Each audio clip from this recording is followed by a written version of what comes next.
और वो दोनों एक दूसरे को देखते से चिल्लाते हुए कहते हैं अरे तुम, और फटाक से और फाइटिंग पोज में तैयार हो जाते हैं एक दूसरे से लड़ने के लिए बॉल छोड़कर। पीछे से बच्चा कह रहा होता है डडल आखिर क्या हुआ, और जेनस के दोस्त भी कह रहे होते हैं डुक्सू आखिर क्या हो गया, तुम ये क्या कर रहे हो। उसका दूसरा दोस्त कह रहा होता है जुक्सू क्या तुम इन लोगों को जानते हो। डडल कहती है जरा रुको, यहाँ पर आप लोग बाई चांस मिल गए और यहाँ पर आप लोग अपनी अपनी कंपनी के साथ आए, तो यहाँ पर मैच फैलाने की कोई भी जरूरत नहीं है। अगर तुम फाइट करना चाहते हो तो फिर चलो कहीं और जाकर करते हैं। जेनस कहता है मैं उस तरह का बंदा नहीं हूँ जो कि इस तरह की जगह के ऊपर फाइट करेगा। अगर तुम लोगों को यहाँ पर कोई भी प्रॉब्लम नहीं है तो मुझे भी कोई दिक्कत नहीं, कुछ भी नहीं होगा यहाँ पर। और वैसे भी मैं अपने दोस्तों के पड़ोस में मुसीबत पैदा नहीं करना चाहता। और साथ ही वो मुड़ के आने लगता है। वो लोग कहते हैं डुक्सू आखिर चल क्या रहा है। डुक्सू कहता है कुछ भी नहीं, कि तभी पीछे से डडल टोट मारते हुए कहती है जरा देखो तो तुम यहाँ पर किस तरह से ऐड कर रहे हो और प्राइड की बातें करने लगे हो। तुम तो बस मेरे एक खाने के बाद ही नॉकआउट हो गए थे, और मैं श्योर हूँ कि तुम अपने दोस्तों के सामने बिल्कुल भी अपनी बेइज्जती नहीं करवाना चाहते, इसलिए ऐसा कर रहे हो क्यों। और साथ ही वो थोड़ा हंसना शुरू कर देती है। जेनस बहुत ज़्यादा गुस्से में हो जाता है, लेकिन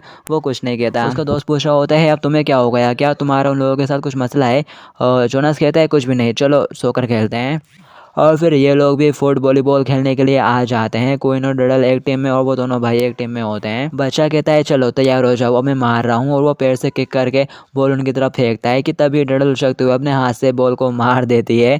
ये देखते से वो चिल्लाते हुए कहता है अगर तुम्हें क्या कर रही हो, इसमें हाथ का यूज नहीं करना है। डडल कहती है तुमने तो कहा था कि ये वॉलीबॉल जैसा है। वो बच्चा चिल्लाते हुए कहता है मैंने कहा था कि ये वॉलीबॉल है पर पैरों के साथ। ये सुनते से डडल कहती है अरे किसी से भी मिस्टेक हो सकती है यार। और डडल की हरकत देख के जोनस हंसना शुरू कर देता है। वो बच्चा कहता है जब बॉल तुम्हारे पास आए तो तुमको भी लात मारते हुए हमारे पास भेजना है, चलो मैं फिर किसे कर रहा हूँ। और वो डबल से बॉल पास करता है उनकी तरफ। क्वीन कहती है मैंने ये कभी ट्राई नहीं करा, लेकिन मुझे इसके बारे में मालूम है, इसमें तुम्हें अपने पैरों का यूज़ करना है। डडल कहती है शट अप, तू अपने बारे में चिंता कर बस। और जैसे बॉल आती है अब यहाँ पर क्वीन कोशिश करने वाली है और बोल रही होती है कम से कम मैं तुमसे बेहतर तो करूँगी ही। बॉल को अपने पैरों से लो और साथ ही एक मारो ज़बरदस्त किक। और वो साथ ही उस बॉल के ऊपर एक ज़बरदस्त किक मार देती है, लेकिन वो बॉल नेट को पार नहीं कर पाती, नेट के ऊपर से नहीं जाती, उल्टा नेट में घुस जाती है। और क्वीन की किक बहुत ज़्यादा जोरदार थी ना, तो वो बॉल नेट में छेद कर देती है। ये देखते से वो बंदा फिर से चिल्लाते हुए कहता है आखिर तुम ये कर क्या रही हो, क्या तुम्हें यहाँ पर कोई होम रन मारना था। जरा देखो तुमने बॉल को किस तरह से मारकर नेट में होल कर दिया, जरा अच्छे से खेलो यार। और तुम्हें इस नेट के ऊपर से बॉल को उछालना है। ये हरकत देखकर जो डडल है वो भी बहुत जोर जोर से हंसना शुरू कर देती है और क्वीन का मजाक उड़ाना शुरू कर देती है। और जोनाथन भी साइड में खड़ा हंस रहा होता है, जबकि उसके दोस्त लोग कह रहे होते हैं अरे ये तो देखने में बहुत ज़्यादा मज़ेदार लग रहा है। और साथ ही वो उससे पूछ भी लेते हैं हे क्या हम लोग तुम्हारे साथ खेल सकते हैं। और जोनाथन गुस्सा हो जाता है, कह रहा होता है मैं नहीं खेलूंगा। म्यूंग बोलता है वैसे इससे काफ़ी सारे लोग हो जाएंगे और चारों चार की टीम बन जाएगी, तो मेरा इसके बारे में क्या ख्याल है छोटे। वो कहता है ये तो एकदम परफेक्ट रहेगा। डडल कहती है क्या इनके साथ खेलना है, और वो फिरकी से डॉट मारते हुए कहती है इट्स ओके यार, जैसा कि पिछले बार इनको हराया था इस बार भी इस गेम में बुरी तरह से हरा देंगे। और ज़रा देखो तो इसको ऐसा लग रहा है कि इसे तो खेलने में ही डर लग रहा है। कोई भी बोलते हैं हाँ तुम्हारी बात में दम तो है डडल। अब ये सुनते से जोनस को गुस्सा आ जाती है। वो कहता है ठीक है फिर चलो खेलते हैं। और फिर इसके बाद हमें एक बूढ़े दादाजी को दिखाया जाता है जो कि कह रहा होता है मैं हूँ 89 साल का, और अपनी जीवन की कहानी बताने लगता है विस्तार पूर्वक। कह रहा होता है मेरी वाइफ 10 साल पहले जा चुकी है और मैं अपनी लाइफ को धीरे धीरे एंजॉय कर रहा हूँ, और मेरी लाइफ के अभी सिर्फ कुछ दिन बचे हैं। मैं बहुत जल्दी अपनी वाइफ को ज्वाइन करने वाला हूँ।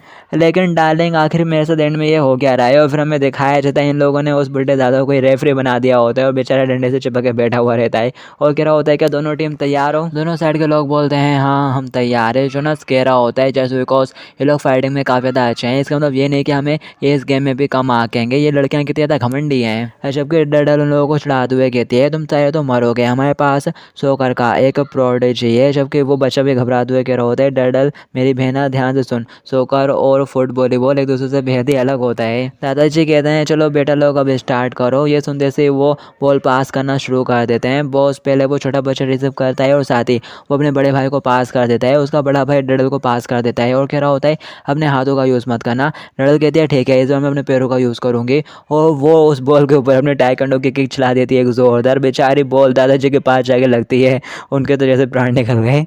और फिर इसके बाद हमें चिंगू का सीन दिखाया जाता है। चिंगू कहता है माफ़ करना मैं थोड़ा लेट हो गया। हुआंग गुस्सा करते हुए कह रहा होता है तुम पूरे 20 मिनट लेट हो, तुम्हारी वजह से सारी कारों को मेरे को बिल्कुल अकेला धोना पड़ा। सो चिंगू कहता है माफ़ कर दो, वो कुछ काम यहाँ आ गया था। जुनो कहता है जो भी हो अब अगली कार को तुम्हें पूरा खुद ही से साफ करना होगा, मैं रेस्ट रूम जा रहा हूँ। सो चिंगू उस कार का वेलकम करता है और फिर साथ ही विंडो ओपन होने लगती है। सो चिंगू कहता है विंडो ओपन मत करो। और फिर जैसे वो देखता है इंसान तुम, और साथ ही वो उसको बस चलाना शुरू कर देता है। कह रहा होता है कि तुम जानते हो भी हो जिन लोगों को तुमने तूने मेरे पास भेजा था, उनकी वजह से मेरे को कितनी ज़्यादा मुसीबत हुई। जबकि इंसान घबराते हुए आवाज़ में कहता है सोंग जिंग्यू मेरे यहाँ पर आने का एक रीज़न है। सोंग जिंग्यू भी थोड़ा चुप हो जाता है। इंसान कहता है मैं इसमें कुछ भी नहीं कर सकता था, इन्हें ऑलरेडी कुछ पॉइंट्स के बारे में पता चल चुका है। यह हमारे चेयरमैन हैं और मेरे दादाजी। यहाँ पर क्वीन का दादा देखता है सोंग जिंग्यू की तरफ। सोंग जिंग्यू भी थोड़ा नर्वस हो जाता है और फिर इसके बाद हमें दिखाया जाता है इंसान गाड़ी से बाहर निकल के खड़ा हुआ रहता है और वो वाली मशीन देख रहा होता है जैसे सोंग जिंग्यू गाड़ी धुलता है, पानी मारता है। तो दिखाया जाता है जैसे वो उसे चालू करता है, वो देख के काफ़ी ज़्यादा चौंक जाता है, कह रहा होता है अमेजिंग, इसका प्रेशर तो वाकई में काफ़ी ज़्यादा स्ट्रॉन्ग है, क्या इसे खुद के ऊपर डाल सकते हैं। और फिर इसके बाद हमें गाड़ी के अंदर का सीन दिखाया जाता है। सोंग जिंग्यू क्वीन के दादाजी के साथ ही बैठा हुआ रहता है। उसका दादा जिंग्यू से पूछता है तुम्हारा नाम ये सोंग जिंग्यू है ना? जिंग्यू कहता है हाँ। क्वीन का दादा कहता है क्या तुम्हें पता है मैं वही और इंसान का ग्रैंडफादर हूँ? जिंग्यू बोलता है हाँ मैंने आपके बारे में काफ़ी सुना है, मैं काफ़ी अच्छे से जानता हूँ कि आप कौन है सर। और साथ ही सोंग जिंग्यू सोच रहा होता है ये है वाई के ग्रुप का चेयरमैन। मेरे को विश्वास नहीं हो रहा कि मैं जैसे किसी पर्सन को देख रहा हूँ। जहाँ तक कि मेरे छोटे भाई बहन सोम और जुनहो को भी पता है कि इन्हीं की कंपनी कोरिया की नंबर 1 कंपनी है। और वो कहने लगता है ये फर्स्ट टाइम है जब अपन दोनों एक दूसरे के साथ मिल रहे हैं, लेकिन मेरे को काफ़ी ज़्यादा फेमिलियर फील हो रहा है। वैसे आपकी तबीयत कैसी है? मैंने देखा कि कभी कभी आप टीवी पर ठीक से नज़र नहीं आते, लेकिन अभी आप बिल्कुल ठीक लग रहे हो। क्वीन का दादा कहता है ऑफिस के इतने सारे कामों की वजह से मैं अपने पोता पोतियों को ज़्यादा नहीं देख पाता, ना ही उनकी ज़्यादा देखभाल कर पाता हूँ। लेकिन कुछ समय पहले ही मैंने उनसे तुम्हारे बारे में सुना, तो मैं तुमको जानने के लिए थोड़ा क्यूरियस था, तो मैं आ गया। लेकिन तुम तो इगुई से पूरे 1 साल छोटे हो। मुझे नहीं पता कि मैं कैसे बात करूं, इसलिए मैं सीधे पॉइंट पर आता हूं। मैं जानता हूं कि तुम अभी काफ़ी यंग हो और मैं श्योर हूं कि तुम इतनी बेवकूफ़ी भरी बातों के बारे में नहीं सोचोगे, लेकिन मुझे तुमसे पूछना होगा और चीज़ों को क्लियर करना होगा। क्या तुम बस पैसों की वजह से मेरी पोती इगुई के साथ घूम रहे हो? ये सुनते ही सोंग जिंग्यू थोड़ा चौंक जाता है और फिर साथ एक वर्ड से इमेजिनेशन करता है जहाँ पर एक खड़ूस आंटी ने उसके ऊपर पानी फेंका और साथ ही चेक टेबल पर रखे उसे दिया। अगर हाँ तो चिंता मत करो, पैसों की देखभाल आसानी से की जा सकती है। मैंने सुना है कि तुम बहुत ही ज़्यादा गरीब हो और तुम्हारे छोटे भाई बहन भी हैं और मैं तुम्हारी ट्यूशन फीस का ख्याल रख सकता हूँ, तो तुमको पैसों के बारे में बिल्कुल भी चिंता करने की ज़रूरत नहीं होगी। सोंग जिंग्यू कह रहा होता है एक्सक्यूज़ मी ज़रा सुनिए तो, बट वो उसको सुनता नहीं, आगे बोलने में लगा हुआ रहता है। कहता है इगुई इस कंपनी का महत्वपूर्ण हिस्सा है और वो एक यंग और ब्राइट वूमेन है जो फ्यूचर में कई चीज़ों में इनसे की मदद करेगी। और तुम दोनों का करीब रहना बिल्कुल भी अच्छा नहीं है, तुम दोनों के करीब रहने से कोई भी फ़ायदा नहीं होगा। अगर पैसों की समस्या है तो मैं तुमको उतना देने के लिए तैयार हूँ जितना भी तुम चाहो। तभी सोंग जिंग्यू नाराज़ होते हुए कहता है एक्सक्यूज़ मी सर, दखल देने के लिए माफ़ करना, लेकिन मुझे लगता है कि आपने ये सब गलत समझ लिया है। आप इस बारे में एकदम सही हो कि मेरी फैमिली के पास ज़्यादा पैसा नहीं है, लेकिन मेरे को आपके हेल्प की बिल्कुल भी ज़रूरत नहीं है। मेरे फादर गुजर चुके हैं, लेकिन उन्होंने मेरे को इस तरह से एजुकेट नहीं करा है। मैं अपनी फैमिली की रिस्पॉन्सिबिलिटीज़ खुद उठा सकता हूँ। यह सुनने के बाद क्वीन का दादा सोंग जिंग्यू की तरफ देखता है और साथ एक लंबा सांस लेते हुए कहता है तो यहाँ पर पैसों की बात नहीं है, असल में मेरी पोती इगुई है इतने सुंदर कि तुम उसके पीछे पड़ गए हो। यह हमारे परिवार में चलता रहता है। वैसे मैं बता दूं, बहुत अच्छा दिखने का भी ज़्यादा कुछ फ़ायदा नहीं होता। सोंग जिंग्यू कहता है अरे सर मेरा ये मतलब भी नहीं था, मैं नहीं जानता कि आप मेरे और इगुई के बारे में क्या जानते हो, लेकिन मुझे नहीं लगता कि मेरे पास ऐसी बातें सुनने के लिए कोई वजह है। असल में सच तो ये है कि हम दोनों स्कूल के काफ़ी अच्छे फ्रेंड्स हैं, लेकिन इससे ज़्यादा कुछ नहीं। और अगर ये सच भी होता तो इसमें आपके लिए चिंता करने की कोई भी बात नहीं होती। क्वीन का दादा चौंकते हुए कहता है अगर तुम क्वीन की सुंदरता के पीछे भी नहीं पड़े हुए हो तो फिर क्या रीज़न हो सकता है? और फिर साथ ही वो अपनी थ्योरी लगाते हुए कहता है तो फिर क्या तुम इससे भी बड़ी चीज़ की तलाश में हो? कहीं तुम मेरी पोजीशन हड़पने की कोशिश तो नहीं कर रहे ना? सोंग जिंग्यू कहता है यार ऐसा कुछ नहीं है, आखिर मैं आपकी पोजीशन क्यों लेना चाहूँगा, मैं तो बस एक हाई स्कूल का फ्रेशमैन हूँ और मुझे माफ़ करना अगर आपका हो गया हो तो आप यहाँ से चले जाइए। उनका दादा कहता है रुको मेरे को अभी भी तुमसे बात करनी है, लेकिन जिंग्यू टोपी पहन कर निकल लेता है कार से, कह रहा होता है आई एम सॉरी अभी मैं काम पर हूँ तो ज़्यादा बात नहीं कर सकता, और साथ ही गाड़ी से बाहर आ जाता है। क्या इंसान तुम उसे नहीं छू सकते, तुमने मेरे घर पर भी सारी चीज़ें बिगाड़ देती हैं। और साथ ही जाके सोंग जिंग्यू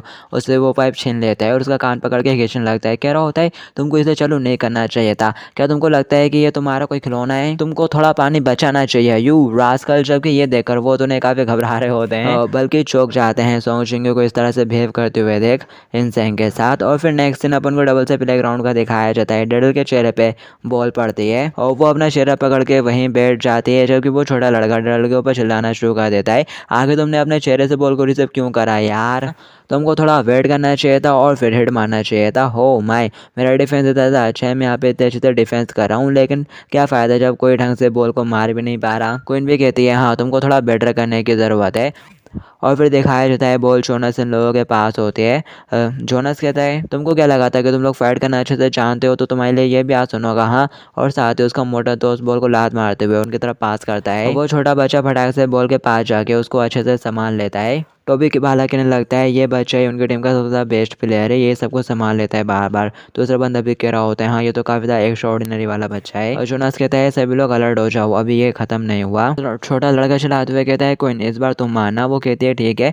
वो कह रहा होता है ज़्यादा ज़ोर से मत मारना, बस ऐसा सोचो कि तुमको बॉल को आसानी से टच करना है अपने फुट के साथ, ज़्यादा पावर मत लगाना, बस उसे हल्का सा टच कर दो, ज़्यादा पावर नहीं। वो कहती है ठीक है। और साथ ही सोच रही होती है तो मुझे इस बॉल को आराम से टच करना है अपने पैर के साथ। और फिर वो बिल्कुल वैसे ही करती है, इतना ज़्यादा आराम से टच कर देती है कि बॉल नेट के पार भी नहीं हो पाती, नेट से ठुकती है और वहीं गिर जाती है। ये देखकर अपोनेंट टीम के सभी लोग जोर से हंसना शुरू कर देते हैं। और फिर यहाँ पर अंपायर स्कोर भी बता देता है, शायद जोनस के 13 हैं और इन लोगों के 2 हैं, यानी ये लोग हार पे चल रहे हैं। दिखाए तो उस छोटे बच्चे का दिमाग खराब हो जाता है, कह रहा होता है मेरा दिमाग खराब हो रहा है। अगर इनसे किक करने के लिए कहो तो ये लोग होम रन मार देते हैं, नहीं तो फिर ऐसे बॉल को मारेंगे कि नेट से जाके टकरा जाएगी। हाँ तुम लोग गाइस बॉल को पर कंट्रोल क्यों नहीं कर पा रहे हो यार। दिखाया जाता है डडल भी कोइन की तरफ देख के हंसना शुरू कर देती है, मध्यम मध्यम।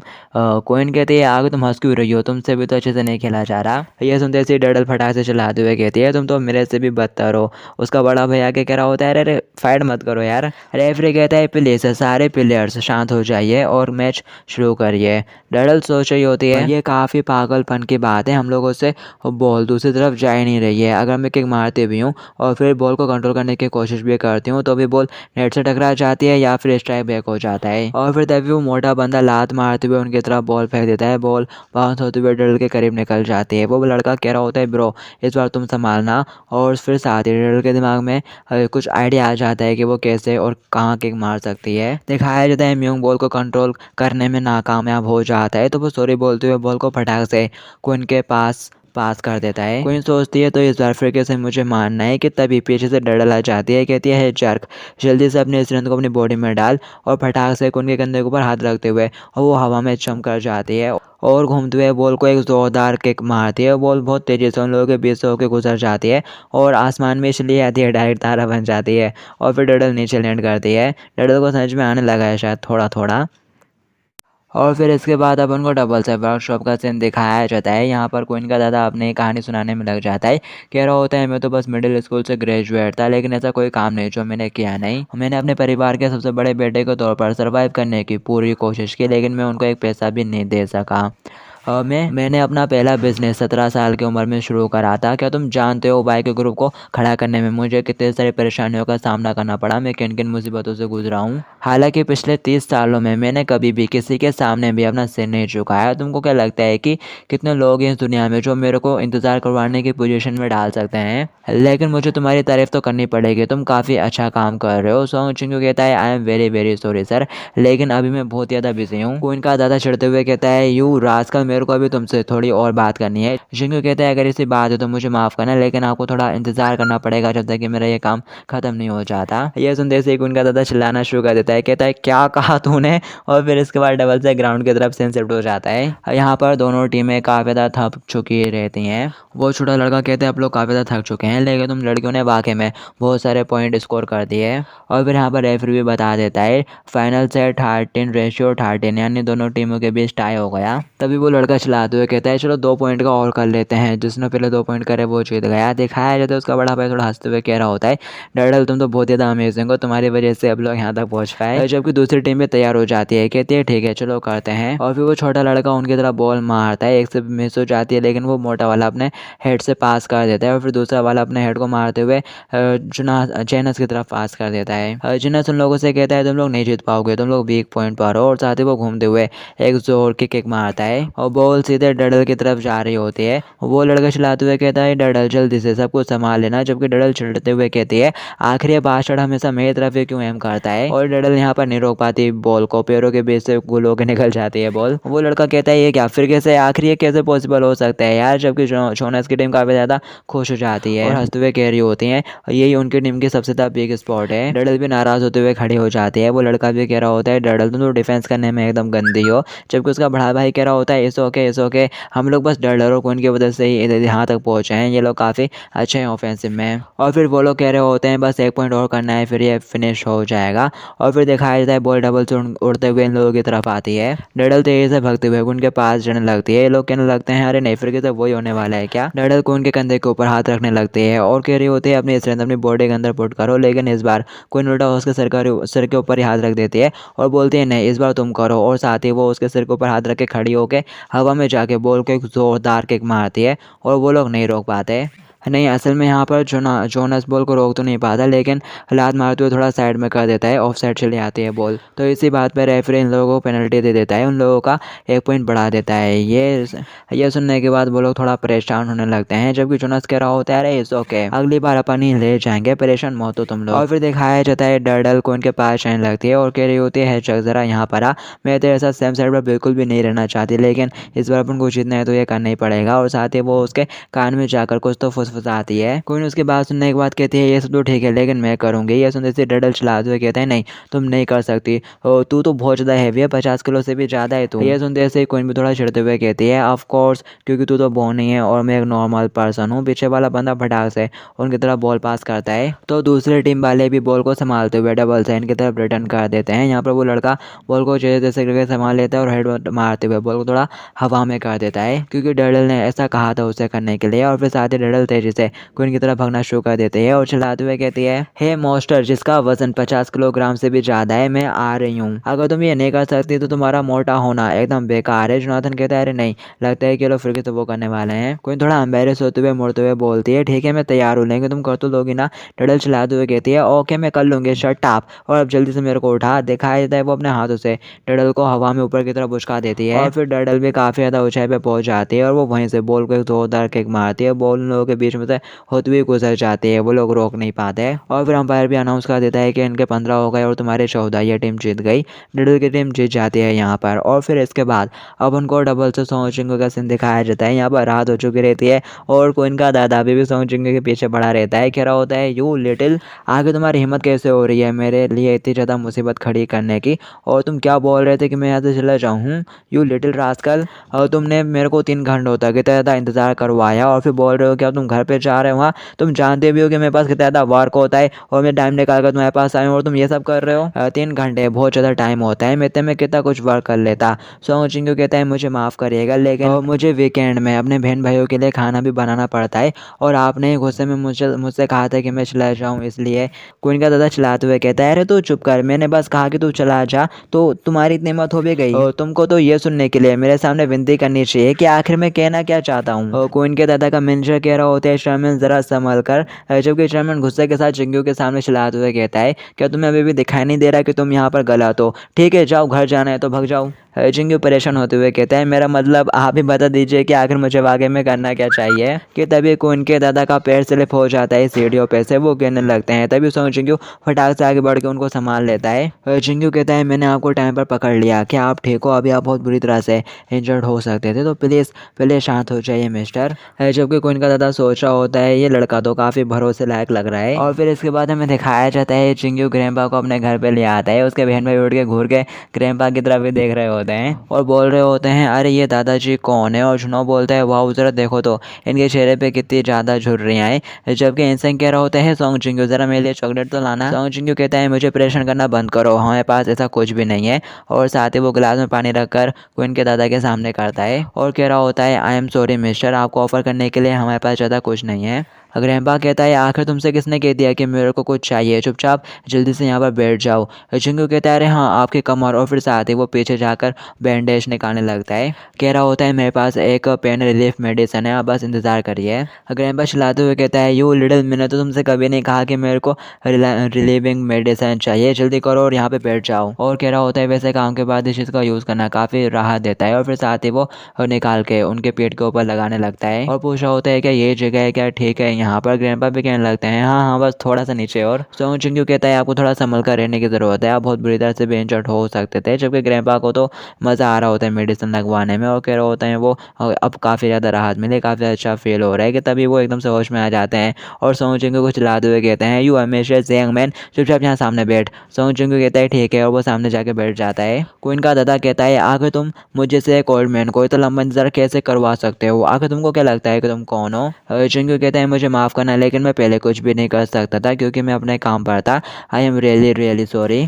अगर ये छोटी बात होती तो मैं यहाँ पर आता ही नहीं, लेकिन मुझे अभी भी पता चल रहा है कि तुम लोग जेगू आइलैंड पर जा रहे हो, आखिर तुम लोगों के मैनर्स कहाँ पर हैं। तभी इंसेंग बीच में बोल पड़ता है, कह रहा होता है दादाजी वो मैं था जिसने वहाँ पर चलने के लिए बोला था, हमने बच्चों से वादा किया था और क्वीन और उसके दोस्तों के साथ भी। तभी ग्रैंडपा चिल्लाते हुए कहता है तो चुप कर, मुझे सब कुछ पता चल गया है, मैं तुम्हें बिल्कुल भी वहाँ पर नहीं जाने दूंगा। और तुम यहाँ पर कितने डिसरिस्पेक्टफुल तरीके से बात कर रहे हो, मैंने तुमको कितनी बार कहा है कि अच्छे से रिस्पेक्टफुली होकर बात करा करो, भले ही तुम ऑफिस में नहीं हो तब भी। दिखाया जाता है इंसेक्ट वहीं पे छोटे बच्चों की तरह रोना शुरू कर देता है, कह रहा होता है ये बिल्कुल भी सही बात नहीं, हमें जाना है वहाँ पर, हमने अपने दोस्तों से वादा करा था। और इंसेक्ट वहीं पर मचलना शुरू कर देता है, उसका दादा परेशान हो जाता है, कह रहा होता है यू लिटिल के। तभी सोंग चिंग्यू उसको डांट देता है, कह रहा होता है इंसेक्ट अपने बड़ों के सामने तुम ये किस तरह से बिहेव कर रहे हो, चुप हो जाओ, एकदम शांति से बैठ जाओ, अपना ये रोना धोना बंद करो। चिंग्यू के बहन भाई भी बोलते हैं हाँ इंसेंग भैया रोना अच्छी बात नहीं होती, चुप हो जाओ। तो इंसेंग भी चुप हो जाता है, कह रहा होता है I am sorry Chingyu, I am sorry grandpa.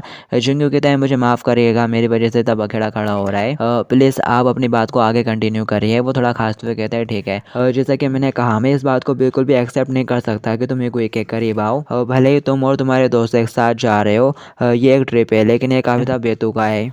मैं तुम्हें दूसरे स्कूल में भेजने के बारे में सोच रहा था लेकिन तुम बुरे बच्चे बिल्कुल भी नहीं लगते, इसलिए मैं तुम्हें इस स्कूल से नहीं निकलवाऊंगा। लेकिन एक ट्रिप पर जाना बेहद ही अलग बात है, मैं ना सिर्फ बिगुई के साथ अपने रिश्ते को लेकर चिंतित हूँ बल्कि मुझे तुम्हारा फ्री में यात्रा पर जाने का विचार भी बिल्कुल भी पसंद नहीं है क्योंकि तुम सिर्फ दोस्त हो ना। चिंग्यू कहता है मैं समझ गया कि आप क्या कह रहे हो मिस्टर, आपको मेरे और बिगुई के रिश्ते के बारे में चिंता करने की कोई ज़रूरत नहीं है। और ट्रिप के बारे में सच कहूँ तो मैं नहीं चाहता था कि हम बोझ बने, इसलिए मैं अपनी फैमिली की तरफ से खुद पे करने वाला था। मेरे लिए ये वाकई में मायने नहीं रखता कि मैं समुद्र तट पर जाऊँ या नहीं, लेकिन मेरे बहन भाइयों ने ये कभी नहीं देखा, इसके लिए इनसे का शुक्रिया। मैं मन ही मन सोचा था कि मेरे पास ज़्यादा पैसे नहीं है, बस इस वजह से मैं उनको मेमोरीज नहीं बनाने दे सकता। और फिर साथ ही वो कह रहा हो लेकिन हाँ मैं गुई से अकोमोडेशन के बारे में पूछने के लिए सोच रहा था, लेकिन मैं वाकई में बहुत ज़्यादा ना समझ हूँ। इनसे रोते हुए कहता है चिंग्यू प्लीज़ मुझे माफ़ कर देना। सोम कह रही होती है तो वो हम चिंग्यू आइलैंड पर नहीं जा रहे। चिंग्यू कहता है हम लोग जाएंगे, मेरा ये ब्रेक एंड होने से पहले हम लोग पक्का जाएंगे, मैं वादा करता हूँ। वो कहती है क्या वाकई में।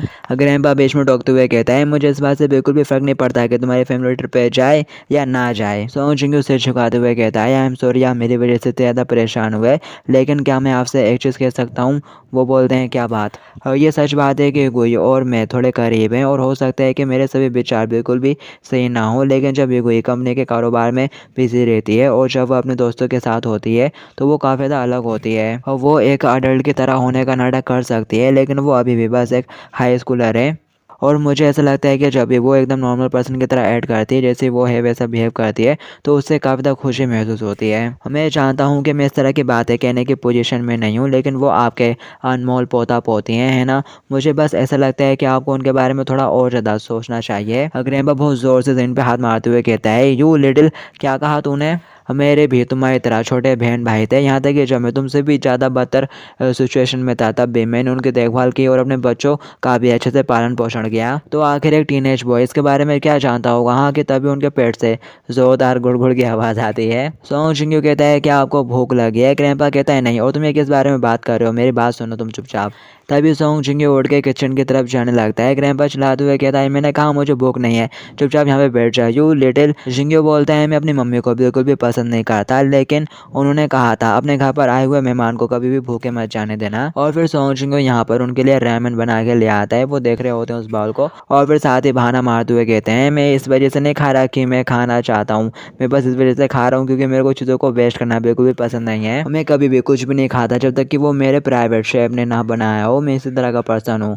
और फिर साथ ही वो उस रेमन को खाना शुरू कर देते हैं कि तभी चिंगू के बहन भाई उनकी तरफ देख रहे होते हैं। ग्रैंपा कहता है तुम लोग इस तरह से क्यों देख रहे हो, क्या तुम भी खाना चाहते हो? अगर भूख लगी है तो तुम भी खा सकते हो। वो लोग आगे से स्माइल करते हुए कहते हैं अभी डिनर टाइम नहीं हुआ, सो चिंगू हमारे लिए थोड़ा और खाना बना देगा। सोमी मुस्कुराते हुए कह रही होती है अभी हमें बिल्कुल भी भूख नहीं है ग्रैंपा, आप अच्छे से खाइए। दिखाया जाता है उनकी तरफ देख रहा होता है ग्रैंपा और हाथ में रेमन पकड़े हुए रहते हैं। इससे उसको अपनी एक फ्लैशबैक मेमोरी याद आ जाती है। ये वो टाइम है जब को इनका ग्रैंपा भी बहुत ज़्यादा गरीब हुआ करता था, और वो विंटर का टाइम था जब मैं बहुत ज़्यादा गरीब हुआ करता था, 7th ग्रेड में था। और मेरी मम्मी के गुजर जाने के बाद मेरे फादर बहुत बुरी तरह से बीमार पड़ गए। बहन भाइयों का ख्याल मेरे को ही रखना पड़ता था। हमारी लाइफ काफ़ी ज़्यादा मुश्किलों से भरी थी। स्कूल के बाद मैं अपने पार्ट टाइम जॉब करने के लिए चला जाता था। मैं बहुत ज़्यादा बिजी रहता था, इस वजह से मैं बस अपने भाइयों के लिए रेमन ही बना पाता था। वो घर पर आता है तो उसके बहन भाई उसको वेलकम बैक करते हैं और कह रहे होते हैं कि तुम्हें ठंड तो नहीं लगी। ग्रैंपा कहता है बस थोड़ा सा इंतजार करो, मैं अभी तुम्हारे लिए रेमन बना कर लाता हूँ। और फिर वो रेमन बना कर ले आता है। उसको दोनों भाई एक्साइटेड होते हुए बैठे रहते हैं, कह रहे होते हैं वो रेमन जल्दी करो, हमें रेमन बहुत अच्छा लगता है। और फिर साथ ही जैसे वो वहाँ पर रखता है वो गप गप करके खाना शुरू कर देता है। ग्रैंपा कहता है बर्तन गर्म है, ज़रा आराम से। उसका भाई कहता है तुम भी खाओ ना। वो कहता है मैं जब काम पर था तो मैंने बहुत सारा खा लिया था। और वो सोच रहा होता है मेरे पास इतने पैसे नहीं है कि मैं सभी लोगों के लिए कुछ खरीद सकूं, लेकिन मेरा पेट भर जाता है इनको खाते हुए देखकर। और यही लोग तो मेरी मेहनत करने की बजाय। और फिर तभी वो लोग खाना बंद कर देते हैं। ग्रैंपा कहता है क्या हुआ, क्या तुम लोग खा नहीं रहे? अभी भी बर्तन में बहुत सारा बचा हुआ है, क्या खाओ ना? वो लोग मुस्कुराते हुए कहते हैं हमारा पेट भर गया ब्रदर, हमारा तो फुल हो गया। और तुम तो काम पर भी जाते हो, काफ़ी ज़्यादा थक जाते होगे, इसलिए इतना तुम खा लो, तुम्हें भी खाने की ज़रूरत है। दिखाया जाता है ये सुनते से ग्रैंपा बहुत ज़्यादा इमोशनल हो जाता है। और फिर कहानी फ्लैशबैक और फिर कहानी प्रेजेंट में आ जाती है। ग्रैंपा बहुत ज़्यादा रोते हुए नूडल्स खाए जा रहा होता है और कह रहा होता है इसने तो मेरे को अपनी पास्ट की याद दिला दी है, रेमन बहुत ज़्यादा टेस्टी है। जुनो कह रहा होता है आखिर ग्रैंपा इतने रो के क्यों खा रहे हैं। और फिर दिखाया जाता है वो पूरा कटोरा फिनिश कर जाता है। जितना भी था सब खा लिया होता है ग्रैंपा ने। और फिर साथ ही वो सोंग चिंगू का शुक्रिया अदा करता है खाने के लिए और बोल रहा होता है मैंने सब कुछ खा लिया, लेकिन इसका मतलब ये नहीं कि जो मैंने पहले कहा था वो बदल जाएगा। और साथ ही वो खड़ा होकर चढ़ने लगता है। तभी इंसान बोलने लगता है ग्रैंपा कि हम लोग वाकई में ट्रिप पे नहीं जा सकते, हम सभी लोग मेरे वाले प्राइवेट जेट में चले जाएंगे, तो आखिर क्यों नहीं जा सकते हम लोग? ग्रैंपा चिल्लाते हुए कहता है यू लिटिल, मैंने तेरे को पहले इसलिए खरीद के नहीं दिया कि तो यहाँ पर ट्रिप पे जाए, और वैसे भी वो सारे प्राइवेट जेट रिजॉर्ट और याच सारे ही मेरे नाम के अंडर हैं। ऐसा कह रहा होता है ग्रैंपा ये बिल्कुल भी अच्छी बात नहीं, आखिर आप इस तरह से क्यों ऐड कर रहे हो, प्लीज़ मेरे को यूज़ करने दो ना प्लीज़। ग्रैंपा कहता है यू लिटिल, तुम अपने साथ 10 से ज़्यादा दोस्तों को ले जाने की कोशिश कर रहे हो और तुम्हें यह तक नहीं पता कि तुम्हारे प्राइवेट जेट में कितने लोग फिट होते हैं, इतने सारे लोग नहीं बनेंगे वहाँ पर। यह सुनते से ही इंसान थोड़ा हैरान हो जाता है। ग्रैंपा बाहर की तरफ निकल आता है और कह रहा होता है मेरा वाला प्राइवेट जेट ले जाना, आखिर क्यों तुम सभी लोगों को इतनी छोटी सी चीज़ें भरकर ले जाना चाहते हो? आफ्टर ऑल आप लोग इतने भी ज़्यादा गरीब नहीं। और सोंग जिंग्यो मैं तुमको ट्रिप पर जाने दे रहा हूँ, लेकिन मैंने जो कुछ भी पहले कहा था उसे दिमाग में रखना।